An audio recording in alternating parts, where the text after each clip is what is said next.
Eu quero saudá-los com a paz do Senhor Jesus. Amém. Abra, por favor, a sua Bíblia no Evangelho de Mateus. Evangelho de Mateus. Por favor. Capítulo de número 18.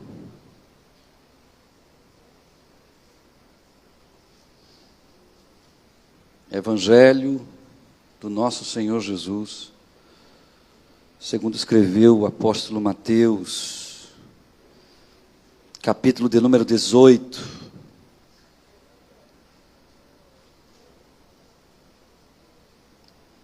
Eu acho que o desejo de todo mundo, Vinícius, nessa terra, sem exceções, é de sermos livres, livres do que for, porque toda prisão ela é ruim. Não existe prisão boa, a não ser a imaginária que muitas vezes nós nos colocamos dentro dela, na esperança de que aquilo ali seja nosso paraíso, nosso conforto, quando na verdade é a nossa ruína. Prisão é sempre coisa ruim. Então, quando a gente fala de prisão, quem está dentro quer sair. Mas existe uma prisão da alma, que eu quero falar dela hoje. E eu quero começar lendo, nesse culto de ensino, o que está em Mateus, no capítulo de número 18. Eu quero ler 2 versículos nesse texto. Eu peço desculpa ter chegado já 8 horas. Eu estava fazendo prova na faculdade, correndo para cá, tive que trocar de roupa ainda, vim para cá, eu ia vir com aquela roupa de aquele scrub. Aí eu disse assim, a galera ia achar doidice esse pastor. Eu parecia aqueles pastores dessa nova era que vive viajando, achando que é judeu. Digo, não, eu vou em casa, vou botar uma roupa de crente, como diz o caboclo ali, né? Mateus capítulo 18, versículo de número 21, diz assim: Então Pedro, aproximando-se dele, disse: Senhor, até quantas vezes pecará meu irmão contra mim, e eu lhe perdoarei? Até 7? E Jesus lhe disse: Não te digo que até 7, mas até 70 vezes 7. Tome assento aí, por favor, em nome de Jesus. Eu quero a sua atenção nessa noite, porque eu vou falar de uma prisão. E aí, como estudante de psicologia, essa prisão é culpada, né, de muitas doenças psicossomáticas e tem causado e gerado muitos transtornos mentais nas pessoas dessa geração. Essa prisão é uma prisão que você não consegue ver ela, você não consegue tocar nela. Não é uma prisão também que você consegue simplesmente entrar e sair tão facilmente. Mas é uma prisão que incomoda muito, que afeta a vida emocional, espiritual e física da pessoa. E esta prisão especificamente, quase todo mundo, de alguma forma, ou já passou por dentro dela, ou talvez esteja dentro dela há muito tempo. É uma prisão da alma chamada mágoa. Aquilo que nós conhecemos como falta de perdão.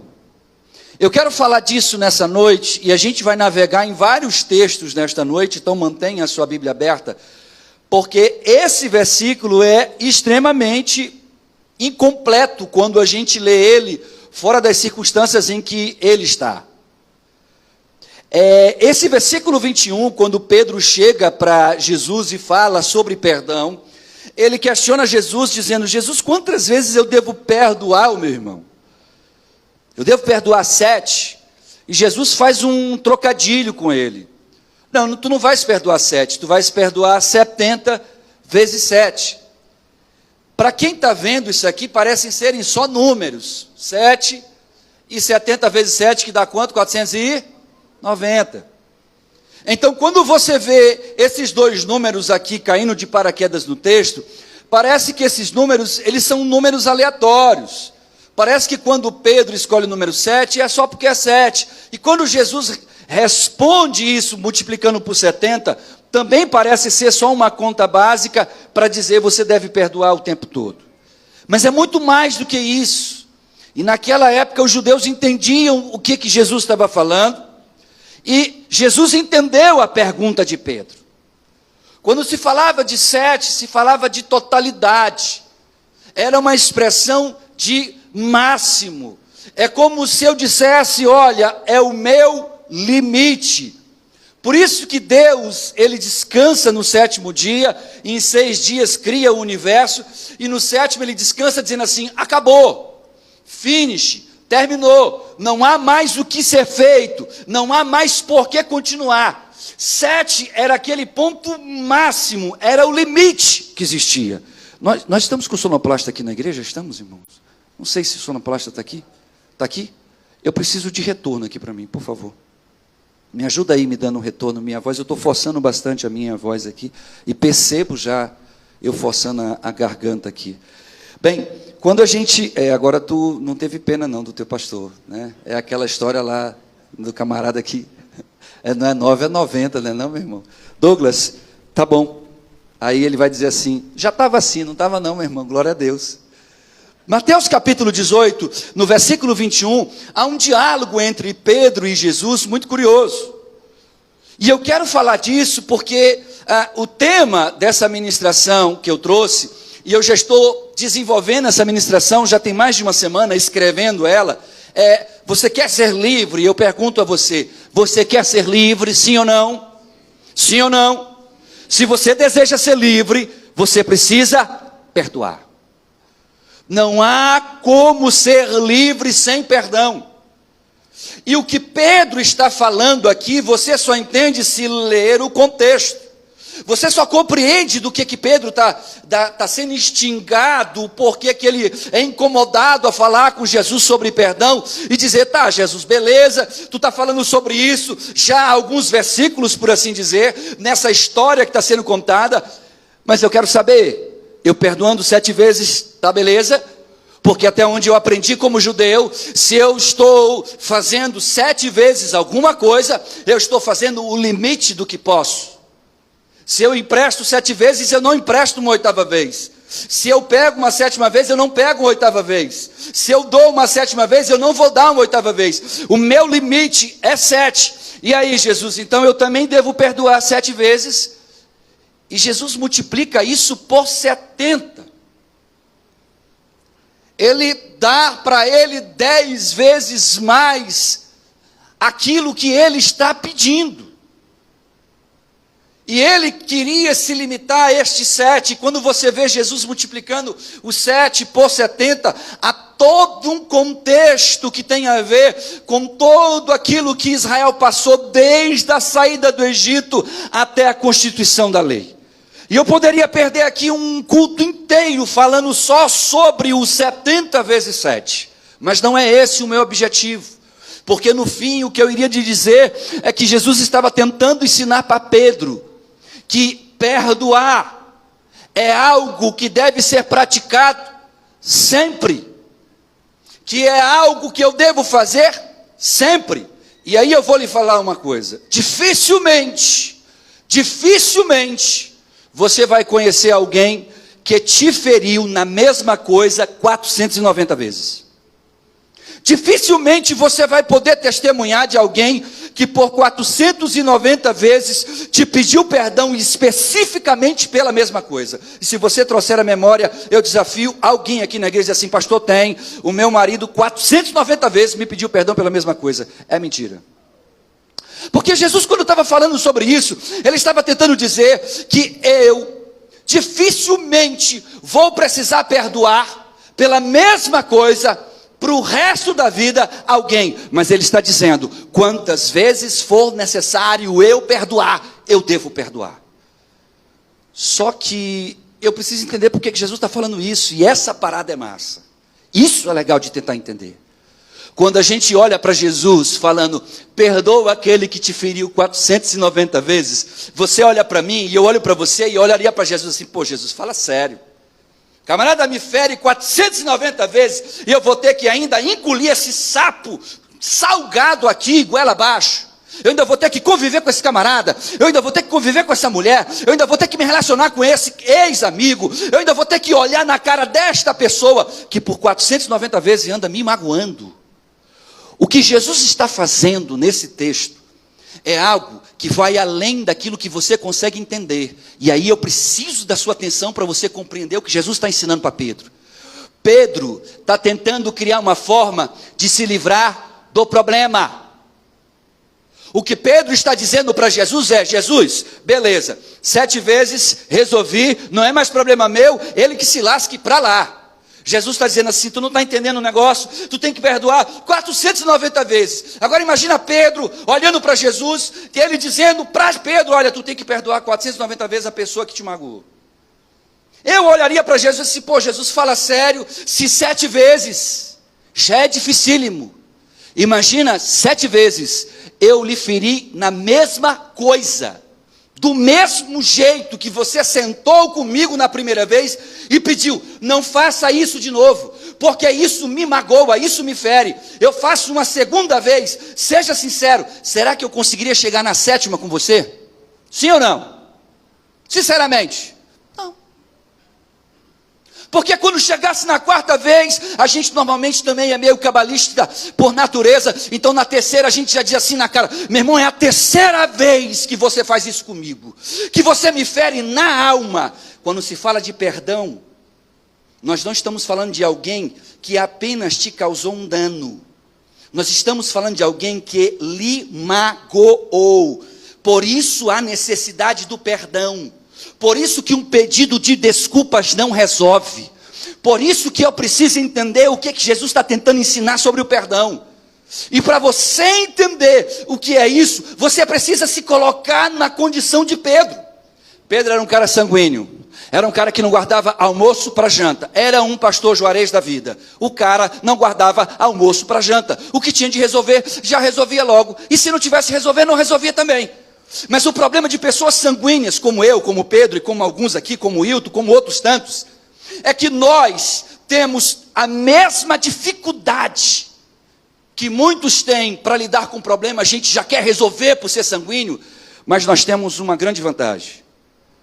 Dificilmente a gente mantém por muito tempo algo no nosso coração. Já uma pessoa fleumática, que já tem aquele temperamento mais amolecido, mais cozinhador, que eu olho, chega a me dar angústia quando eu vejo alguém assim, mas respeito, porque cada um tem seu temperamento, ela guarda. E Pedro, quando está sendo ensinado sobre isso, Jesus está tentando dizer para ele: olha, o problema, meu patrão, não é o cara lá que merece o teu perdão. Quando Jesus diz para Pedro: olha, tu tens que perdoar 490 vezes, Jesus está dizendo assim: não importa quantas vezes ele erre, você tem que perdoar. E eu olhando para Jesus, eu diria: Jesus, isso é injusto. Não é certo eu pensar isso, não é certo eu aceitar isso, porque o cara pisou na bola 490 vezes comigo, Jesus. Mas Jesus está dizendo isso não é por causa da pessoa. Olhe para cá, querido. Jesus não está mandando eu e você perdoar o outro que te magoou 490 vezes, porque o camarada lá merece o perdão de Deus. Não pense você que Jesus, quando diz para Pedro perdoar 70 vezes 7, ele não está tentando ensinar para Pedro: ó Pedro, tenha misericórdia, seja bondoso, porque o Senhor Deus do céu perdoa você tantas centenas de vezes. Não. O que Jesus está ensinando para Pedro é: quem vai ficar doente é você. O que ele está dizendo para Pedro é: todas as vezes que alguém te magoar, perdoe. Por quê, Senhor? Porque quem vai ficar doente é você. O cara que te magoou vai seguir a vida, vai olhar para trás. É aquela história que eu e você conhecemos neste mundo que vivemos. O camarada que dá o tapa, ele esquece, mas quem pegou o tapa, nunca esquece. Você segue a vida, passam-se os anos, você se encontra com aquela pessoa e ela te olha com cara feia, você até tem a cara dura e diz assim: o que aconteceu que está me tratando assim? Você não lembra? Não, eu não lembro, mas há muitos anos você fez isso comigo, você nem lembra. Sabe por quê? Porque quem fere não presta atenção no que causa, mas quem é ferido, ele fica com um buraco na alma. Quando Jesus está ensinando sobre a importância de perdoar, ele está dizendo para Pedro: você quer viver bem? Então perdoe sempre, porque se você não perdoar, você irá adoecer. E aí eu trouxe, a título de curiosidade para a gente, algumas coisas que a gente estuda lá na psicologia. E aí eu já quase nessa etapa de formação, a gente consegue pelo menos dialogar sobre, falar sobre. Quando a gente vai ver o que é que acontece na gente, quando essa falta de perdão ocorre dentro de nós, nos causando essas várias mágoas na nossa alma, nós geramos no nosso cérebro um alto nível de bombardeio no corpo, de 3 tipos de hormônios, que em quantidades erradas causam vários tipos de doença. A adrenalina, o cortisol e a noradrenalina. Esses 3 hormônios, quando a gente estuda, a gente descobre que eles foram criados por Deus, para que você, quando estivesse numa situação de perigo, você tivesse atenção, você tivesse força, você conseguisse fazer coisas que normalmente não faz. Mas estes mesmos hormônios, quando você está magoado, quando você está ali em casa, enquanto está lavando a louça, está pensando: aquele miserável me falou isso, eu não acredito que eu fiquei calado. Sabe quando você está às vezes trabalhando e você fica assim: aquela irmã teve a coragem de fazer aquilo, e você fica lutando na sua mente, relembrando, seja o que um marido fez, seja o que uma esposa fez, seja o que um amigo, um pai, uma mãe, um filho, não importa. Quando você fica lutando na sua mente, o que você não sabe é que o seu cérebro está produzindo esses hormônios em excesso. E o nosso corpo, quando eles têm o bombardeio destes hormônios, eles começam a causar vários tipos de sintomas, e que dentre eles, a somatização disso, gera até ataques cardíacos. Não é à toa que algumas pessoas morrem quando elas estão extremamente feridas ou magoadas. Não é à toa que algumas pessoas preferem tirar a própria vida por não conseguirem lidar com as mágoas que na mente dia e noite bombardeiam ela. O sono seu é roubado. Quer ver? Quem aqui já foi magoado na vida, lá na alma, por alguém? Levante a mão assim, só para eu saber. Acho que todo mundo, com exceção de uma criança ali. Todo mundo. E dos que fizeram ou passaram por isso, quantos de vocês, numa dessas experiências vastas, ficou a noite inteira acordado, pensando no que lhe fizeram? Levante a mão de novo assim. É gostoso ficar acordado? Não é, não é? Então pense comigo, quando Jesus está falando para Pedro, Jesus está vendo além do que Pedro está sentindo de raiva. Jesus está vendo o que vai ficar quando a raiva passar. E aí ele está dizendo para Pedro: você precisa perdoar 70 vezes 7. Você precisa perdoar quantas vezes for necessário. Há uma psicóloga clínica chamada Patrícia Santiago. E ela fala em um dos seus artigos a seguinte fala: eu estou ipsiliteris apenas transcrevendo. Isso ocorre porque além de tirar a paz, gera estresse, prejudica a qualidade do sono, e o fato de nutrir sentimentos negativos influencia no desenvolvimento de diversas doenças como gastrite, hipertensão, diabetes e até obesidade. Uma vez eu vi um pregador dizendo que muita gente é bem gordo de tanta mágoa. Eu discordei dele. Mas estudando dentro da psicologia, eu descobri que muito da nossa obesidade tem relação direta com mágoas que a vida lhe trouxe. Isso é cientificado, já é fato científico, já é algo que você consegue provar dentro da ciência. Aí chega um obeso para tentar entender porque não consegue vencer a sua obesidade, e diante de um psicólogo começa a relatar a sua vida. O psicólogo, analisando ele, percebe: você é cheio de mágoas, você foi extremamente ferido. E essa psicóloga chega a essa conclusão. Há alguns estudos não comprovados, mas há ainda debates já sobre esses estudos, de que a mágoa, pastor Fábio, ela é tão nociva, que segundo alguns médicos, acredita-se que ela pode causar até alguns tipos de câncer. E quando a gente vai ver isso, a gente olha para a Bíblia, uma coisa curiosa. Salmo capítulo 32. Abra aí, meu irmão. Vamos lá. Salmo capítulo 32. Vamos ver um camarada que experimentou o peso do que é não se perdoar. Porque, acredite, além das pessoas poderem te magoar e te ferir, você também pode se ferir e se magoar.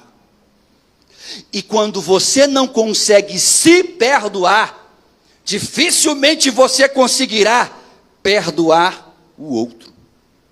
Salmos capítulo 32, no versículo de número 1, o salmista Davi, quando escreve este salmo, enlutando-se por causa dos seus pecados, ele diz assim: bem-aventurado aquele cuja transgressão é o quê? Perdoada. Olhe para cá, ele está dizendo assim: olha, muito bom é quem experimenta o perdão, muito bom é quem consegue receber perdão. E aí ele vai dizer por quê.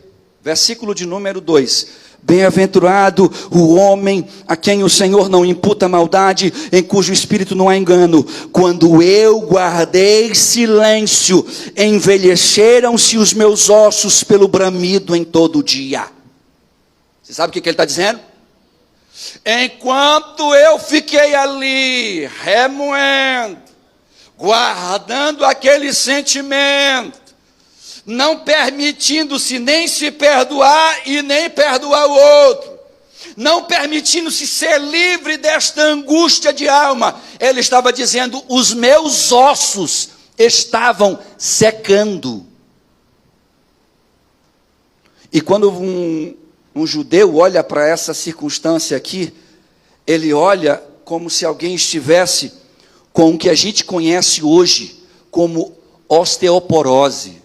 Você sabe o que é isso? É quando os seus ossos, eles começam a perder cálcio. E eles começam a ficarem tão frágeis, que você tropeça e quebra uma perna.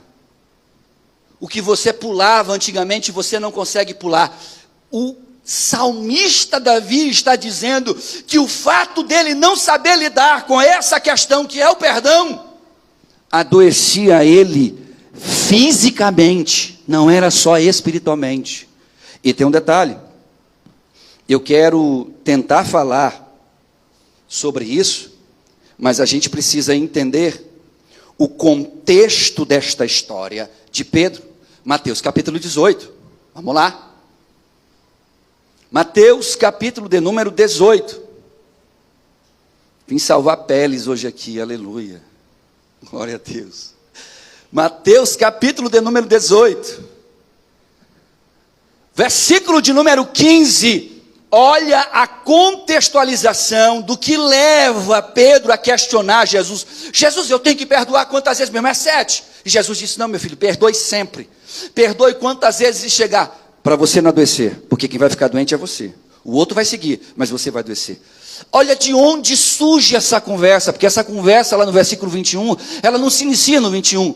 Pedro está ouvindo Jesus falar, e Jesus estava contando no versículo 15 uma história interessante. Ele diz assim: ora, se teu irmão pecar contra ti, vai e repreende-o entre ti e ele, com quem? Só. Aí ele diz assim: se te ouvir, ganhaste o teu irmão. Mas se não te ouvir, leva ainda contigo 1 ou 2, para que pela boca de 2 ou 3 testemunhas, toda a palavra seja confirmada.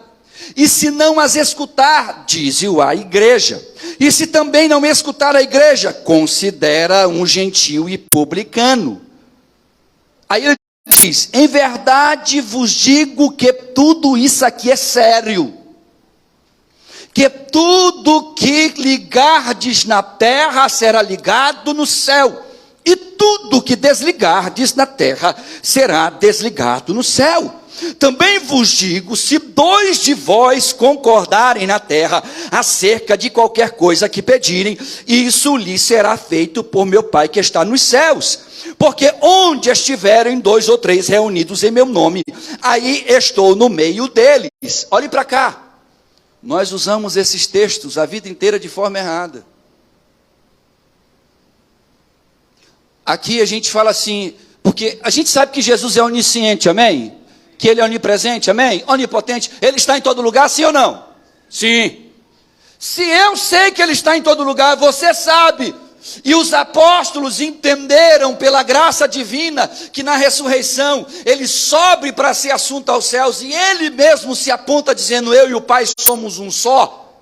Por que Jesus está dizendo, dentro de uma circunstância que há pecado envolvido, e pecado o quê? Não é eu pequei ali roubando, não é eu pequei ali indo beber, é eu pequei contra alguém. O texto inicia-se falando de um erro que de alguém cometeu contra alguém. Não é alguém que cometeu contra a igreja, não é alguém que cometeu contra um colega lá atrás, é alguém que cometeu com alguém. Eu cometi com você, você cometeu com aquele. Estamos falando de 2 pessoas. E o texto se desenrola falando de 2 pessoas. E quando Jesus, no desenrolar dessas 2 pessoas, ele diz assim: e quando vocês se desligam na terra, vocês se desligam no céu. Quando você se conecta na terra, você se conecta no céu. E aí ele vai dizer uma frase que é muito citada. Jesus está aqui, irmão, porque a palavra de Deus que diz: onde estiverem 2 ou 3 reunidos no seu nome, lá ele estará, aleluia, glória a Deus. Não é assim que a gente fala? Só que não tem nada a ver com o que o texto está dizendo. Esse versículo não sustenta a presença de Jesus aqui. Jesus está aqui porque ele é onipresente. Mas esse versículo específico aqui citado, ele está ensinando uma circunstância que ocorre na vida de quem experimenta o perdão e o ser perdoado. Esse texto, ele é extremamente mal utilizado, e eu quero com você aprender 3 coisas dele. Primeiro, o texto mostra o que nós devemos fazer quando alguém nos magoar. A primeira coisa que o texto vai ensinar, para você entender por que Pedro disse, é 70 vezes 7 mesmo, Jesus? Esse negócio é brabo. A primeira coisa que você tem que entender, é que Jesus está ensinando que todos nós devemos fazer uma coisa quando alguém nos magoar. O que seria? Se vingar? Qual que é a atitude que você deve tomar quando alguém vacila contra você? Guardar a mágoa? A gente joga para debaixo do tapete, pastor. Não, é vida que segue, rapaz. Tu me feriu, tu me magoou, mas tu não quer, sabe, tu não reconhece que errou, então tá tudo bem, segue a vida. É assim que Jesus está ensinando? É isso que você está lendo no texto? Quando a gente olha, a gente aprende que o que nós devemos fazer, que é o correto, é ir em busca daquele que me feriu. Jesus está falando que se o Caile me ferir, eu tenho que ir lá no Caile e dizer para ele: você me feriu. O Caile, ele pode dizer assim: te feri, meu irmão, me perdoe, acabou o problema ali. Mas o Caile pode dizer assim: não concordo não. Para mim eu não te feri. Aí eu chego aqui, o texto está dizendo isso: Fábio, vem cá. Você lembra naquele dia que o Caile levantou a voz para mim e me xingou? Lembro, ele está dizendo que não me feriu. Vamos nós 2 juntos lá? Vamos. Eu chego com o Fábio lá, com o pastor: Caile, você me feriu. Não é verdade, pastor Fábio? É, Kylie, você feriu o irmão Júnior. Aí sabe o que acontece? O Kylie pode dizer assim: ô rapaz, agora que você me trouxe uma testemunha, me fez lembrar, eu realmente te feri, me perdoa, acabou o problema. Dois concordaram na terra, é concordado no céu. Há um rompimento de todo jugo de prisão, neste momento que há acordo. Porque 2 ou 3, pastor? Porque eu posso precisar desta testemunha. Então, se o Fábio está comigo junto com o Kylie, nós somos quantos? 3. E se nós 3 nos reunimos para tratar sobre algo que é o perdão ou a mágoa eterna, nós 3 estamos concordando que Jesus estava lá no nosso meio, nos olhando, vendo exatamente qual era o posicionamento de Kylie nesse exemplo que eu estou citando. Qual era o posicionamento do pastor Fábio, que estava comigo de testemunha. E qual era o meu posicionamento quando o Kylie diz assim: me perdoa, pastor, eu errei realmente, agora reconheço. É aqui, nestas circunstâncias, que o texto diz: ou 2 ou 3 estiverem reunidas no meu nome, lá eu estarei. Jesus está falando, quando 2 ou 3 pessoas, 2 por quê? Porque primeiro eu tenho que tratar só eu e ele. Eu e ele quem? A pessoa que me feriu, a pessoa que me magoou, eu tenho que tratar com ele. Não resolveu? Eu chamo alguém para essa pessoa tentar junto comigo convencer aquele que me magoou.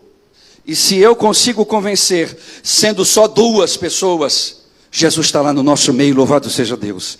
Mas se eu não conseguir com 2 e com a terceira eu conseguir convencer, Jesus está lá no meio. Jesus disse: onde estiver 2 ou 3 pessoas, lá eu estaria com você. Quando você está sozinho, Jesus está com você, sim ou não? Se você estivesse sozinho nesta igreja aqui, você acredita que Jesus estaria com você, sim ou não? Então por que Jesus não disse no texto: onde estiver uma pessoa reunida no meu nome, ou uma pessoa presente no meu nome, lá eu estaria?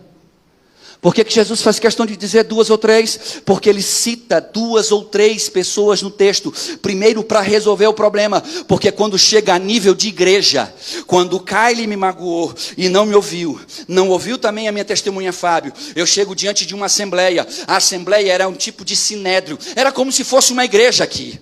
Eu reunia meus 10, 15 irmãos que se congregam com a gente, contaria a história, a testemunha confirmaria o fato. De fato eu estava presente e vi que o Kylie magoou. As 15 pessoas iriam falar: Kylie, nós ouvimos a testemunha, e se há testemunha, há um crime. Se há um crime, você precisa pedir perdão. Se ele diz assim: eu não quero pedir perdão, porque eu não entendo que errei, sabe o que a Bíblia diz? Sabe o que a Bíblia diz? Considera-o gentil ou publicano. As 2 classes na época terríveis. Publicanos, porque naquela época eles tinham relação com Roma, eram corruptos. Gentios eram pessoas que não eram judias, não tinham sangue judeu, não eram israelitas. Os publicanos, eles tinham sangue de judeus, mas eram corruptos. Eram as 2 classes ruins da época. Jesus está dizendo: se ele não te pede perdão, nem mesmo quando várias pessoas estão dizendo que ele errou contra você, ele não pode ser considerado mais seu irmão. É forte ou não é? Fazer que nem o doidinho do pão ali. É forte, Brasil, não é não? É forte. Porque quando a gente começa a analisar, a primeira coisa que eu entendo é que eu preciso ir até esta pessoa neste processo para poder conseguir resolver essa mágoa. Mas há uma segunda coisa que está nesse texto. Como é que nós devemos tratar as feridas que as pessoas causam ao nosso coração? Esse texto mostra. E o texto mostra uma coisa curiosa, pastor Fábio, que eu não devo, em hipótese alguma, jogar para debaixo do tapete quem me magoou. Você sabe o que a gente faz muito? Sabe, Graça? A gente joga para debaixo do tapete do nosso coração. Ao invés de a gente sentar com aqueles assim: olha, você me feriu, você me magoou. A gente vai guardando no tapete do coração, embaixo dele, empurra para baixo. Não, ele não vai fazer. Aí acontece uma outra coisa, você empurra para baixo. O problema é que aquilo ali começa a ficar fétido, começa a ficar podre, e vai adoecendo a tua alma, meu irmão. E Jesus está literalmente dizendo, existe um meio que deve ser seguido. Se alguém te magoou, você precisa ir nesta pessoa e dizer para ela, você me magoou.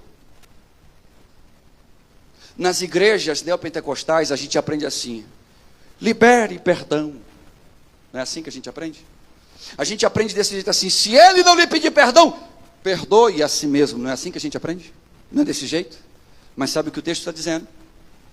Que existe um processo espiritual de conexão e de desconexão. Olhe para mim, para você saber de uma coisa. Você sabe por que muita gente não sente nada nos cultos? Você sabe por que muita gente não sente a presença de Deus? Você sabe por que muita gente, quando está na igreja, e até mesmo fora dela, muitas vezes não consegue sentir, quando está todo mundo sentindo a graça dele? Porque o coração está desconectado. E sabe por que está desconectado? Porque você carrega tanta imundície debaixo deste tapete chamado coração. Você empurrou tanta coisa para lá, ao invés de dizer assim, olha, você me feriu nisto. E a pessoa diz assim, pois me perdoe. Mas você me feriu nisto também, pois me perdoe. E você me feriu naquilo também, pois me perdoe. E cada vez que ela te dizer assim, me perdoe, naquele momento no mundo espiritual, é feita uma reconexão.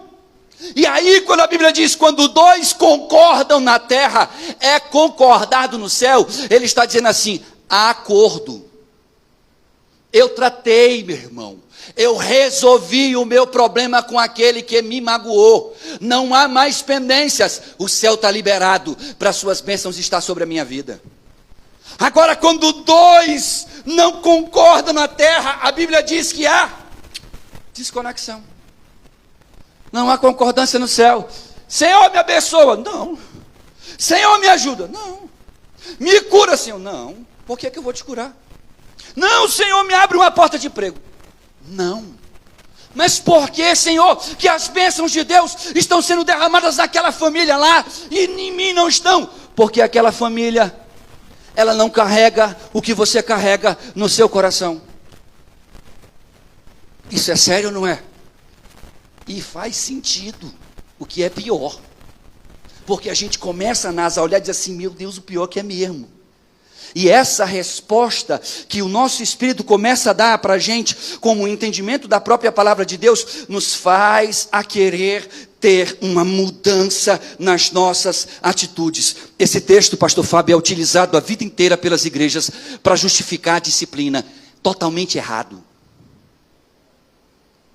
Aí lá o Wilton, sai aqui na porta, dá uma de ninja, briga com Deus e o mundo.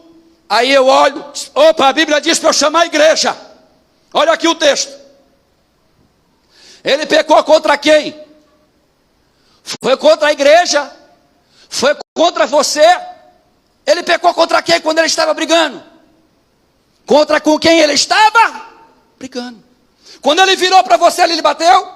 Quando ele virou em você, ele lhe deu um tapa? Não. Então as pessoas que ele feriu, são essas pessoas que devem ser tratadas. Mas a gente usa esse texto para dizer assim, a Bíblia diz para chamar a igreja e mostrar para a igreja. Não, a Bíblia não diz isso. A Bíblia diz que quando eu chamo a igreja, papai, para resolver um problema meu pessoal com alguém pessoal, não é alguém público. Não é o meu problema com um grupo de jovens, porque o meu problema com um grupo de jovens eu tenho que resolver com o grupo. Agora, quando o meu problema é com o líder dos jovens, eu tenho que resolver com o líder. E se nessa solução nós não encontrarmos acordo, aí, papai, chama a igreja. E a igreja olha e diz assim, aí, Vini, o pastor pecou contra ti, está te pedindo perdão. Não perdoa. Não perdoa, sai fora, meu irmão, tu é publicano. Segue tua vida em outro lugar, meu irmão. Faça, segue a tua... Porque ele quer resolver, e você não quer. Ah, pastor, e quando o outro não quer resolver? Ele está nas mãos daquele que não passa nada batido, papaizinho do céu. Mas se alguém pecou contra você, ou melhor do que isso, você pecou contra alguém, o texto diz, você tem que ir lá e tratar. Quem está entendendo diz glória a Deus ou diz ai aí. Hã? Quando a gente olha para essas situações, a gente precisa entender algumas outras coisas que esse texto ensina. Mas para a gente entender melhor e mostrar como esse texto não pode ser usado como base, para eu chegar aqui e dizer assim: olha, o irmão Airlon pecou contra a esposa dele, então a igreja aqui decide, vocês querem perdoar Airlon ou não? Mas espera aí, ele pecou contra quem, Rosana? Foi contra a igreja? Ou foi contra a mulher dele?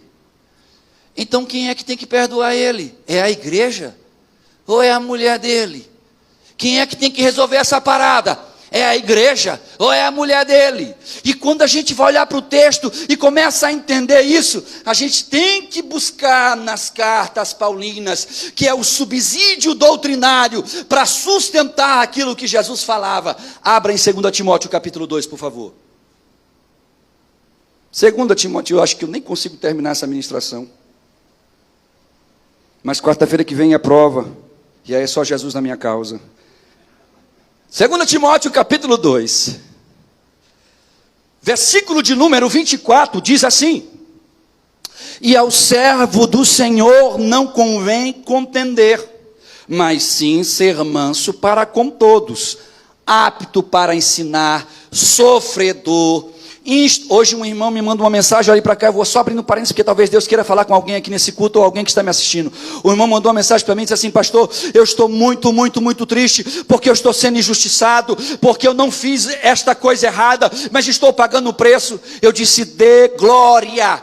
Ele me pastor, como é que eu vou dar glória, se eu estou sendo injustiçado? Eu disse: porque a Bíblia fala que é maravilhoso sofrer por causa do amor de Deus. Porque a Bíblia diz que só se atira pedra em árvores que estão produzindo frutos. Então quando alguém estiver sendo injusto com você, levante a mão e diga: glória, Senhor, porque o Deus que é o Deus de justiça, Ele com certeza estará com você. E aí 2 Timóteo diz: e ao servo do Senhor não convém contender, mas sim ser manso para com todos, apto para ensinar e sofredor. Versículo 25: instruindo com mansidão os que resistem, e a ver se porventura Deus lhe dará o arrependimento, para conhecerem a verdade e tornarem a despertar, desprendendo-se dos laços do diabo, em que a vontade deles estão. Olhe para cá, papai. Sabe o que Paulo está dizendo para Timóteo? Ei, alguém aí na igreja precisa resolver uma pendenga com alguém? Vai lá com mansidão e diz: meu irmão, você errou contra o Cali. Errei não, pai. Errou, meu filho. Olha, com mansidão, você vai cozinhando ali. Meu filho, há laços do diabo te aprisionando no mundo espiritual. Aí você abre o texto e diz assim: olha, eu estou tentando te trazer ao arrependimento, para que você volte para a verdade. E os laços que hoje estão sobre você, irmão, o que tem de crente doente na igreja, não é brincadeira. Crente carregando mágoa de esposa, de marido, de mãe, de gente que já até morreu, papai. E que lá na psicologia, quando alguém chega num atendimento que eu estou fazendo, diz: eu tenho ódio do meu pai, porque blá. E quando a gente consegue tratar, eu disse: e agora, Juarez? Como é que eu faço, doutor? Porque meu pai morreu, mas agora eu sinto que eu posso perdoá-lo. Aí a gente cria uma estratégia, pega, escreva uma carta, vá lá no túmulo dele, e olhe para aquele túmulo e leia. E ele vai lá e depois ele volta e diz: hoje eu me sinto livre. Não é que lá o homem que morreu e os ossos dele estão lá, vão ouvir. Mas há um desprendimento de laços de Satanás no mundo espiritual. É quebrado correntes e amarras. Então a pessoa começa a se sentir em paz, ela começa a se sentir leve. E há pessoas que dizem assim: há tanto tempo que eu não dormia sem remédios, e hoje eu voltei a dormir de novo, só porque perdoou. Gálatas capítulo de número 6. Paulo escrevendo já aos Gálatas, no versículo de número 1, ele diz assim: irmãos, se alguém for surpreendido em algum pecado, vós que sois espirituais, deveis restaurar essa pessoa com espírito de humildade. Todavia, cuida-te de ti mesmo, para que não sejas igualmente. Olhe para cá, pastor. Quando alguém erra contra a igreja, o que fazemos? Gálatas capítulo 6, versículo 1. Aqui está ensinando o que nós devemos fazer. Aí sabe o que a gente faz, Manuel, com aquele camarada que pisou na bola? A gente vai lá, abraça ele. E o texto faz questão de dizer, só pessoas espirituais conseguem fazer isso. Olhe para cá para você nunca esquecer disso. Quando alguém lhe contar alguma coisa que alguém fez contra algum amigo seu, algum irmão seu, e aí eu vou exemplificar para ficar fácil. Eu faço algo que fere o coração de Hilton. E o ministério de louvor que gosta dele, fica sabendo, fica injuriado. Sabe o que eles vão fazer? Hilton, pessoas que não são espirituais, eu não aceitava. Ah, se fosse comigo, tu deveria ter metido o pé na parede. Não aceita, porque quem é esse pastor? Ele acha que é o quê? Pessoas não espirituais fazem assim. Quando você vai ver alguém que está chegando perto de você e insuflando o que já está magoado em você, sai fora desta pessoa. Vaza. Pastor, mas ele é diácono. Vaza. Pastor, ele é pastor. Foi o pastor Joãozinho que chegou para mim e disse que se fosse ele não aceitava. Esse cara está há muito tempo precisando da misericórdia de Deus. Porque pessoas espirituais, a quem Paulo está dizendo para eu procurar, vós que sois espirituais, restaurem essa pessoa com espírito de humildade. Sabe o que a gente faz, Kylie? Faz aquilo que a gente fez lá na tua casa. Vamos lá, vamos abraçar ele. Uma pessoa não espiritual diz assim, lembra disso, Fábio? Não pode o pastor. Por que a disciplina dele já não veio? Por que a disciplina do pastor não veio? Por que a disciplina de Rosana não veio? Era para todo mundo já. Que isso, meu irmão? De onde você tirou? Porque a Bíblia diz para chamar a igreja. Você nem conhece o texto, meu irmão. O texto tem nada a ver com isso. Não, a Bíblia diz para eu tratar com os espirituais assim, ó. Vem cá, meu filho. Você adoeceu, eu vou cuidar de você. Você pecou, vamos aqui, meu filho. Agora, se ele diz assim, eu quero ficar aqui, me deixa de mão, eu quero ficar pecando. Se tornou gentil ou publicano? Sai fora. Quem está entendendo diz glória a Deus ou ai. 1 João capítulo 5, por favor. 1 João capítulo 5. Ainda estamos falando da segunda lição que eu posso extrair deste versículo 15 em diante do capítulo 18 de Mateus, dessa história que é mal contada nas igrejas. 1 João capítulo 5, versículo 16 diz assim, se alguém vir seu irmão cometer pecado, que não leve à morte, ore e Deus dará vida ao que pecou. Refiro-me àqueles cujo pecado não leva à morte. Existe pecado que conduz à morte. Não estou ensinando que se deva orar por esse. Quem sabe do que João está falando aqui? Quem sabe me dizer?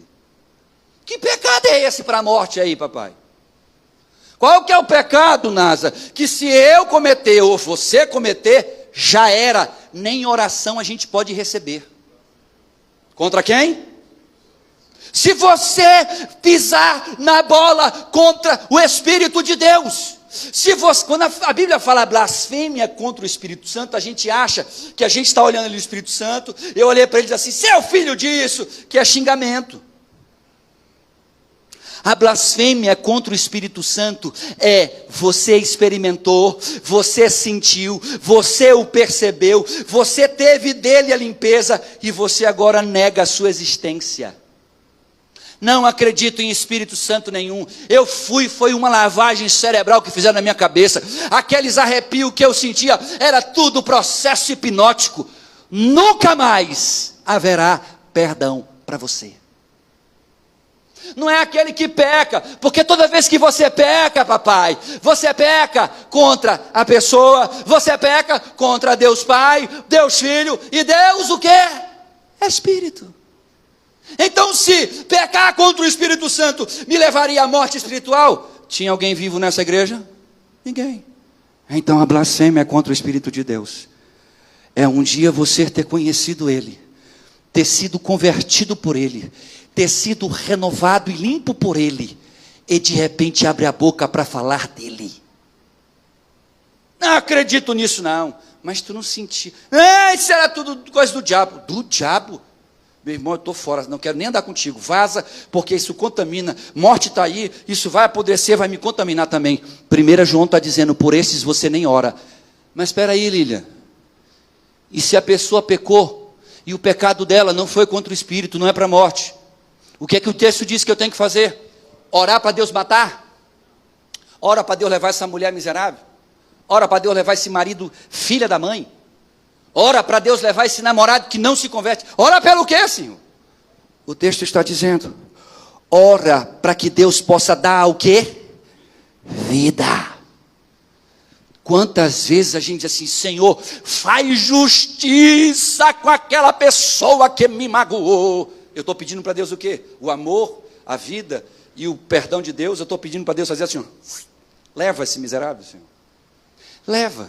Ô Senhor, ele está no bar ali bebendo, mas dá logo um troço nele para ele morrer logo por lá mesmo, Senhor. Essa gente é terra da glória. O texto está dizendo que eu tenho que orar para Deus dar vida para ele, para Deus dar vida para ela, para Deus produzir neste ou naquela vida. Quem está entendendo aí? Terceira coisa que eu aprendo, quando eu olho para esse texto, que aquilo que ocorre no reino espiritual, quando não resolvemos as nossas mágoas, não se resolve nada. O que eu quero dizer com isso? Quando você guarda mágoa de alguém, você se desconecta de Deus. E é isso, pastor? Foi o Caio. Eu estou usando muito o Caio porque o Marcos não está aqui, irmãos. Se estivesse aqui, eu estava fazendo com meu amigo Marcos, ele é mais íntimo, assim, nesse sentido de ser meu apoio aqui, cenográfico aqui. Mas o Caio está aqui, então você é um bom substituto, líder dos homens, né? Não, pastor? Que seja ele, não eu, né? Diga assim, que seja ele. Mas quando eu olho, imagine você, que o que o texto está me mostrando, é que se o Caio, ele erra contra mim, e eu não consigo ir lá tratar com ele, meu irmão, eu estou desconectado do céu. Isso é tão forte, Franciáurea, que o apóstolo Pedro, quando vai falar sobre isso, ele chega a dizer assim, olha, se tu homem não tiver comunhão com a mulher, se tu mulher não tiver comunhão com o teu filho, as tuas orações ficam, com o teu marido, tuas orações ficam o quê? Impedidas. E aí a gente não entende, porque, meu Deus, pastor, eu estou sempre na igreja e tal, mas as coisas não funcionam. Como é que você está com seu marido? Ah, pastor, não estou bem não. Quando fala de marido, pastor, é porque meu marido é só Jesus na causa dele. E talvez só Jesus também na sua causa. Talvez a mesma causa que você lute tanto para que Deus faça na vida dele, deva começar por você. Como assim, pastor? Porque você carrega no seu coração as mágoas. Você não entendeu a máxima de que quando você perdoa, olhe para mim, você não está fazendo bem para ele. Quando você perdoa, você está fazendo bem para você. Eu não perdoo, Rosana, para que aquele filho da mãe continue fazendo o que quer. Eu perdoo para que aquele filho da mãe não afete a minha alma. Eu perdoo para que aquela pessoa que me magoou não esteja interrompendo a minha comunhão com Deus. E o texto está dizendo que eu sou desconectado de Deus, se eu não libero perdão. Abre Mateus no capítulo 18 ainda, por favor, porque o texto é maravilhoso. Capítulo de número 18. Abra aí, por gentileza. Posso continuar? Ixi, essa igreja é só Jesus. Posso ou não posso, galera? Vocês, eu ia continuar de qualquer jeito, mas tudo bem. Vamos lá. Mateus capítulo de número 18, versículo de número 23, diz algo lindo. Ora, meu patrão, Evine, eu estou há uma semana escrevendo isso aqui. Uma semana. Aí tu chega aqui com meia hora que eu estou falando, ah, pastor, eu quero ir para casa. Para casa não, filho. Fica aí, vamos embora ouvir a palavra. E tu que está assistindo também, segura esse aí que isso é para ti também. Mateus capítulo 18, versículo 23. Olha o que a palavra nos ensina, que nós precisamos fazer. Ele diz assim, por isso o reino dos céus pode se comparar a um certo rei que quis fazer conta com seus servos. E começando a fazer contas, foi-lhe apresentado um que lhe devia 10.000 talentos. Pausa, olhe para cá. 10.000 talentos é uma dívida impagável, impossível de se pagar. É uma dívida que, tipo, o Brasil tem com os Estados Unidos. Uma pessoa, numa dívida dessa, trabalharia 300 mil anos e não pagaria. Só para você se situar. Chega um camarada devendo uma dívida impagável. Ele morreria, os filhos morreriam, os netos morreriam. Na quinta ou sexta geração, trabalhando todos os dias, poderia chegar perto de começar a pagar. Mas ele mesmo aqui não pagaria. Olha o que o texto diz. E começando a fazer contas, foi-lhe apresentado um que lhe devia 10.000 talentos. Não tendo ele como que pagar, o seu senhor mandou que ele, sua mulher e seus filhos fossem vendidos. Olha para cá. Afetou quem? O vacilo lá do camarada afetou quem? Todo mundo. Afetou a mulher. Olha o contexto dessa história, porque esse capítulo 18 inteiro fala-se de perdão. O contexto dessa história está falando de perdão. Olha o que uma mágoa gera. Problema para mim, problema para minha mulher, problema para os meus filhos.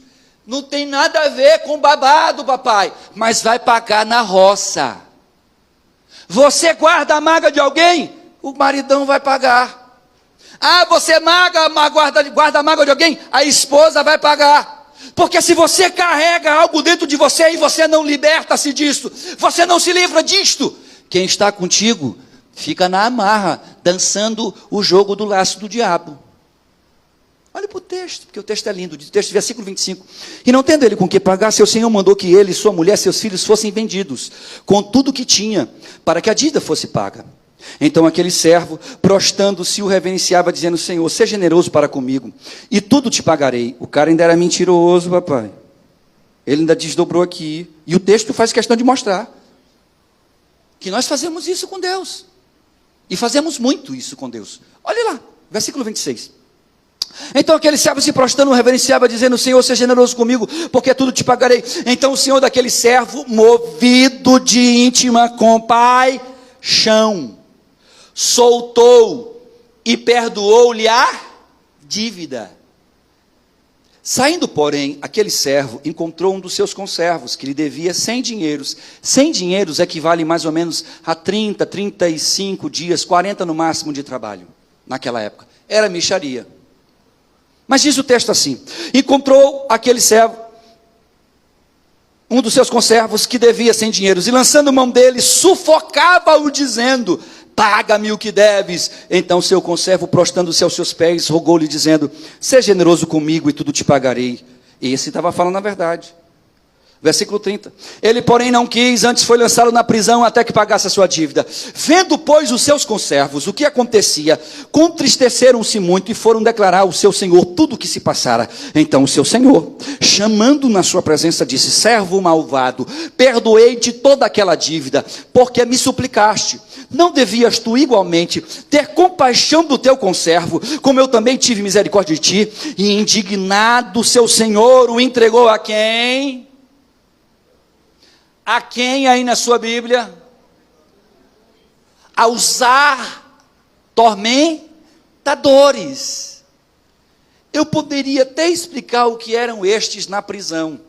Que assim, a grosso modo, era uma galera contratada por Roma para tornar a tua vida um inferno dentro da prisão. A prisão daquela época, ela já nem se compara às prisões atuais, que já são caóticas. Naquela época, se você acha que a prisão, tipo um Carandiru da vida que foi destruído lá no Rio de Janeiro, era algo caótico, isso aqui era muito pior. Não existia luz para estes camaradas, eles ficavam no escuro, eles ficavam acorrentados com as suas mãos o tempo todo levantadas e os pés também. Comida era uma vez por dia e olhe lá, não tinha banho, nem de sol e nem de água. Se você acha que era complicado, agora imagina você nesta situaçãozinha que eu aqui pintei ainda de forma muito colorida. aparecer atormentadores, que são pessoas que não te deixam dormir, que todos os dias vão te dar uma surra, com aqueles capins que onde pega fica marca. Agora imagina você ter que ir para uma prisão entregue a atormentadores. É o que o texto diz que aquele senhor fez nesta parábola, nessa historinha que Jesus está contando para ilustrar o que a falta de perdão causa. Mas vamos lá. E assim diz assim, versículo 34, indignado o seu senhor entregou aos tormentadores até que pagasse tudo o que lhe devia. Ele ia pagar alguma vez? Ele tinha condição de pagar? Então ele ia ficar sofrendo até quando? Para sempre. Versículo 35 é algo terrível. Assim, vos fará também. Que palavra forte. Para quem olha a Deus e diz assim, eu vejo nas camisas, Deus é amor. Coisa linda, hein? Deus é amor. Coisa fofa. Quando eu vejo alguém ali levantando a bandeira do Deus de amor, eu digo, rapaz, vocês precisam ler melhor essa Bíblia. Porque Deus não é só amor. Ele também é justo. E a justiça, muitas vezes, ela vai na contramão daquilo que este amor humano prega. Que é a coisa desenfreada. Vamos ver no que vai dar. Versículo 35 diz, assim vos fará também meu Pai Celestial, se do coração não perdoardes cada um a seus irmãos as suas ofensas. E agora está todo mundo lascado aqui agora. No final do culto a gente tem que todo mundo se ajoelhar e orar para dizer, Jesus me ajuda. Sabe por quê? Porque o que o apóstolo Paulo, ou porque, melhor dizendo, porque o que Jesus está ensinando é que quando ele olha para o Pai Celeste, ele está dizendo, meu Pai do céu, ele vai fazer exatamente com você o que você faz com seu irmão quando não perdoa. Sabe uma coisa que é linda? Por favor, abra em Mateus capítulo 6. Você sabe que lição que esse texto aqui mostra? É que perdão, graça é condicionado, filhota. Sabe o que quer dizer, Giovanni? Está dizendo assim, ó, perdoa, show, papai, tu perdoou teu irmão? Vou te perdoar também, porque tu é dos meus, tu é meu camarada. Ah, não perdoou?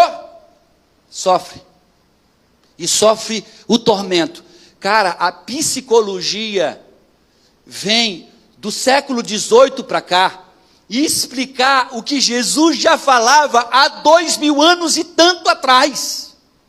O que hoje a ciência tenta explicar na somatização do corpo, as doenças que surgem por causa da mente, que está abalada, porque foi ferida, e não libera perdão, e eu não perdoo, e eu não consigo perdoar, pastor, porque não foi tu, pastor, que recebeu essa mágoa, eu queria ver se fosse tu, pastor, que passasse por aquilo, que foi traído, que traiu, que foi roubado, que deixou de roubar. Oh, meu irmão, Jesus pagou o preço pelos meus pecadinhos, meus pecadão, seus pecadão, tudinho na cruz, e Ele me deu perdão de graça, aleluia. Aí você vira para cá, ele aqui meu exemplo fatídico nesta noite, e diz, eu não te perdoo, eu não libero perdão, eu não vou tratar isso, ah não, então o texto é claro, se você não libera perdão, e Jesus disse isso, não foi um apóstolo que disse, foi o próprio mestre, você não libera perdão, o Pai Celeste não te perdoa.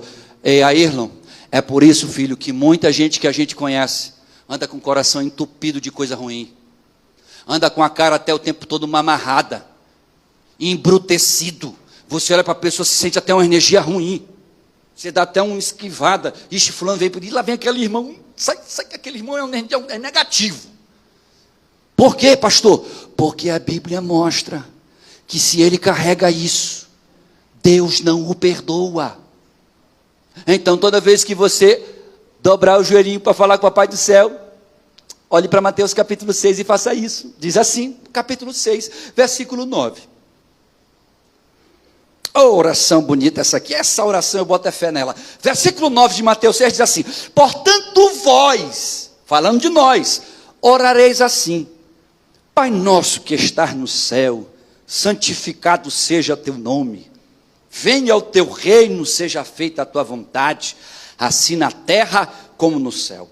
O pão nosso de cada dia nos dá hoje, versículo 12. Ih, rapaz, agora pegou. Perdoa as nossas dívidas, assim como nós perdoamos os nossos... Ei, olha para cá. Você sabe o que quer dizer assim como? Ele está falando de uma atitude anterior àquela que foi pronunciada. Assim como eu já fiz isso, por isso mereço isso. Eu já fiz aquilo, por isso mereço isso aqui.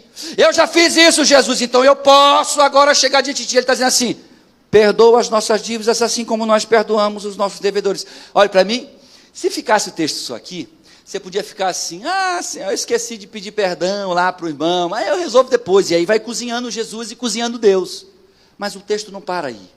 O texto diz assim, e não nos conduz à tentação, mas livra-nos do mal, porque teu é o reino, o poder e a glória para sempre, amém. Versículo 14, porque se perdoardes aos homens as suas ofensas, também vosso Pai Celestial vos perdoará a vós. Se porém não perdoardes aos homens as suas ofensas, também vosso Pai não vos perdoará a vós. E eu quero concluir. Nós precisamos ser livres dessa prisão, irmãos. Tem gente, Vini, que a mágoa no coração já virou tipo uma pedra. Ele carrega esse peso e nem sabe que peso é mais. Tem gente aqui sentado me ouvindo, que tem feridas com o marido, tem feridas com a esposa, tem ferida com o pai, tem ferida com uma mãe que tentou um aborto, tem ferida com um pai ou uma mãe que não criou e você foi criado por outra pessoa, tem ferido com uma esposa que te traiu, um marido que te traiu, um amigo que te roubou algo, alguém em alguma coisa deve ter te feito, e talvez você esteja agora, pelo próprio Espírito de Deus, se lembrando de algo que você precisa perdoar.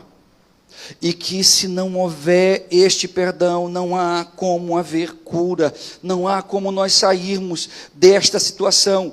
Mateus capítulo 5, por favor, e eu vou encerrar neste texto. Mateus capítulo 5, eu quero encerrar neste texto. Escute o que eu vou dizer. Eu irei orar aqui na igreja, agora, nesse momento. E eu vou convidar para vir aqui na frente as pessoas que, assim como eu, precisam que Deus ajude a gente, porque não é fácil perdoar? Sim ou não? É fácil perdoar essa orelha seca? Um pai, uma mãe, um filho, alguém que te deixou na mão? É fácil? Não é. Mas eu preciso perdoar. Se eu não perdoar, eu não tenho perdão de Deus. Se eu não perdoar, eu estou aprisionado em laços de Satanás. Se eu não perdoar, eu irei ser atormentado no meu sono, eu irei ser atormentado nos meus estudos. É por isso que eu vejo tanta gente que não consegue se desenvolver na vida, porque carrega a mágoa de um pai, carrega a mágoa de uma mãe, carrega a mágoa de um filho, carrega a mágoa de alguém, e não importa o tamanho da mágoa que for, se você está carregando, você precisa ser livre desta prisão. Agora eu pergunto, quem deseja aqui ser livre desta prisão? Fique de pé, por favor, só quem deseja. Se há qualquer tipo de coisa que você entende que precisa liberar no seu coração. E o que eu preciso de você? Mateus capítulo 5, eu quero ler uma coisa para você. Pastor, o senhor vai orar, e eu preciso dessa oração.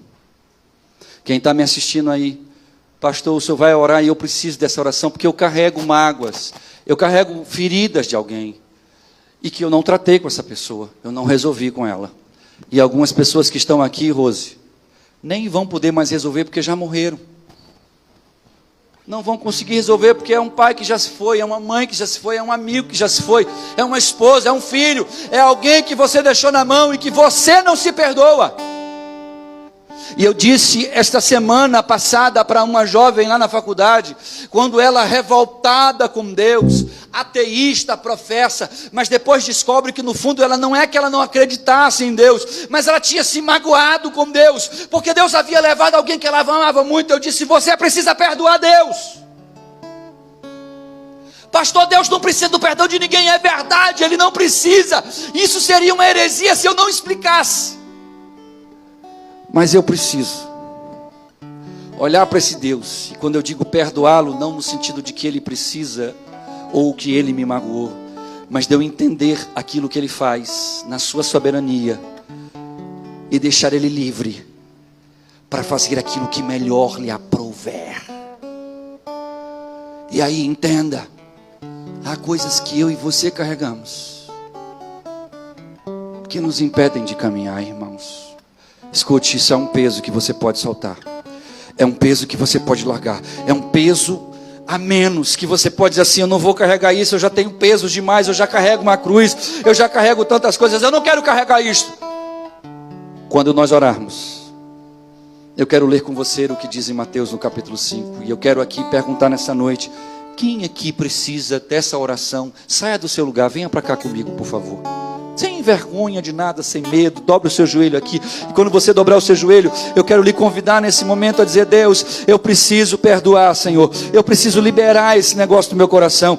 Não importa quem é este, mas você se sente que precisa. Hoje é a noite de você dizer: eu não vou sair daqui carregando mais esse troço. Eu não vou sair daqui carregando essa mágoa. Eu não vou sair daqui carregando essa doença na minha alma. Eu quero cura. E se porque aqui está cheio, você não conseguir chegar, você se ajoelha aí onde você está. E nós vamos orar agora. E o que eu vou pedir para Deus não é nada algo mirabolante, nem nada algo que vai dizer assim: ó, céus e terra se movam. O que eu vou pedir para Deus é que você consiga fazer isso. O que eu vou pedir para Deus é: Deus, olha para este coração que precisa deste perdão ser liberado. E eu quero fazer essa oração. Aqueles que aqui estão ainda, os poucos que estão de pé, estendam a mão para cá, por favor. Senhor, nós estamos na Tua presença nesta noite. E assim como esta igreja que está de joelhos, Pai, eu sei que outras pessoas que estão me assistindo ou me assistirão, elas também precisam perdoar alguém.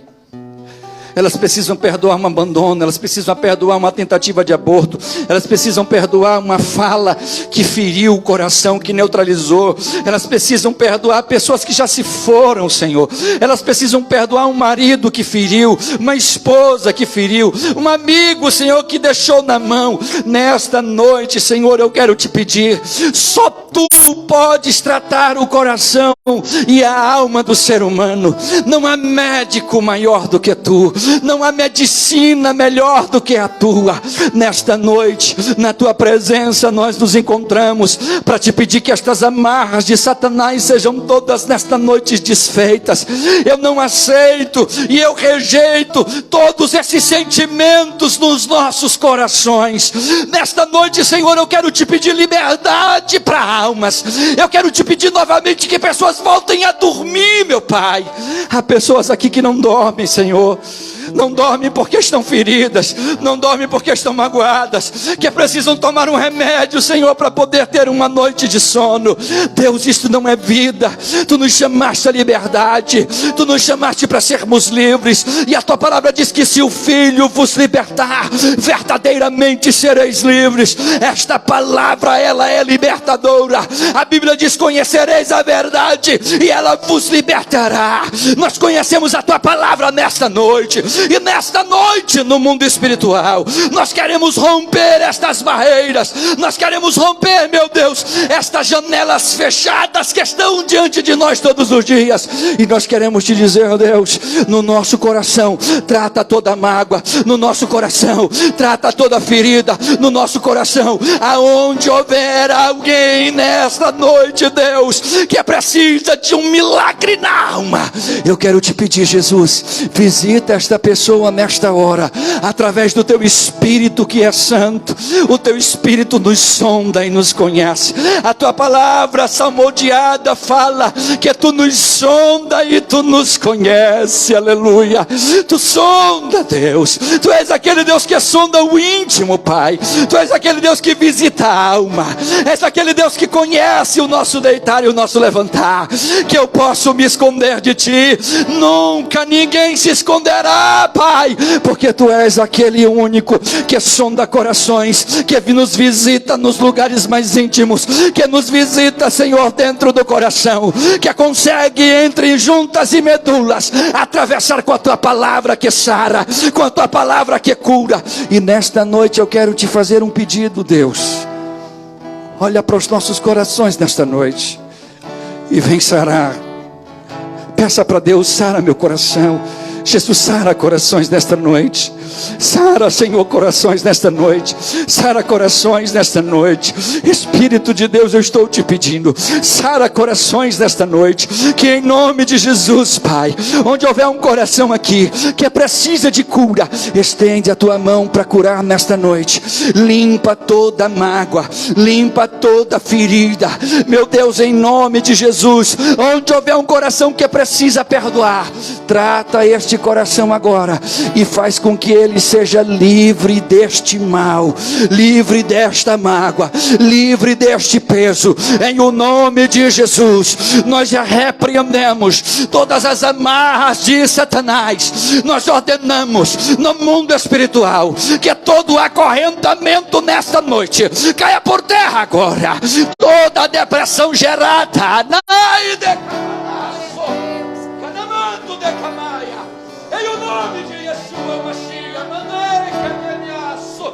eu repreendo em nome de Jesus, o Senhor, todo espírito aprisionador nesta noite. Solta estas almas. É uma ordem no mundo espiritual, é uma ordem, é uma ordem. E nesta noite, Senhor, libera estas mentes novamente, libera estes corações novamente. O sangue de Yeshua Mashiach tem poder. O sangue de Jesus Cristo Messias tem poder para sarar corações e poder para curar almas. Nesta noite, Senhor, onde houver uma mágoa escondida debaixo do tapete, tira agora esta mágoa, traz à memória aquilo que foi feito, que feriu o coração desta vida, e ajuda ela a perdoar agora. Em o nome de Jesus, o Senhor, nós oramos, nós cremos e nós recebemos em nome de Jesus, em fé que temos no nosso coração, a nossa cura. Coloque a mão no seu coração agora e diga assim comigo: Jesus, eu recebo. Diga: Jesus, eu recebo a cura no meu coração.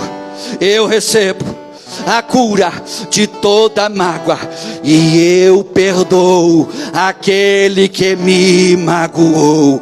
Diga em nome de Jesus: Senhor, eu te sou grato pelo milagre do perdão na minha vida.